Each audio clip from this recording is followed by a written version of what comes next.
स्वर्ग या नरक। आज की कहानी।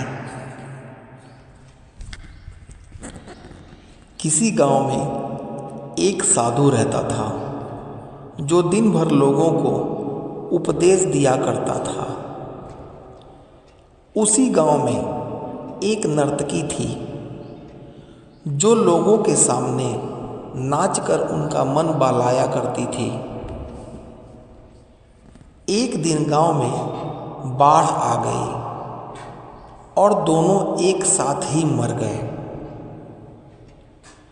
मरने के बाद जब ये दोनों यमलोक पहुँचे तो इनके कर्मों और उनके पीछे छिपी भावनाओं के आधार पर इन्हें स्वर्ग या नरक दिए जाने की बात कही गई। साधु खुद को स्वर्ग मिलने को लेकर पूरा आश्वस्त था, वहीं नर्तकी अपने मन में ऐसा कुछ भी विचार नहीं कर रही थी।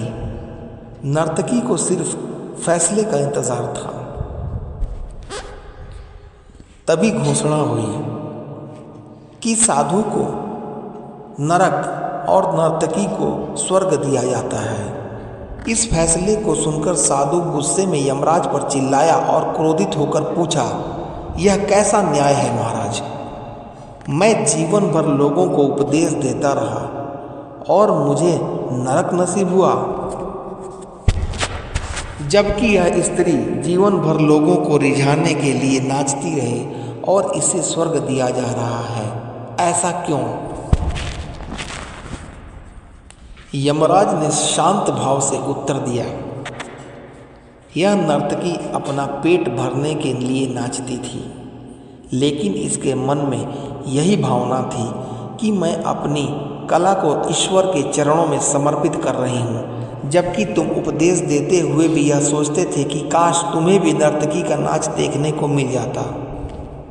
हे साधु, लगता है तुम ईश्वर के इस महत्वपूर्ण संदेश को भूल गए कि इंसान के कर्म से अधिक कर्म करने के पीछे की भावनाएं मायने रखती है। अतः तुम्हें नरक और नर्तकी को स्वर्ग दिया जाता है। मित्रों, हम कोई भी काम करें उसे करने के पीछे की नीयत साफ होनी चाहिए, अन्यथा दिखने में भले लगने वाले काम ही हमें पुण्य की जगह पाप का ही भागी बना देंगे।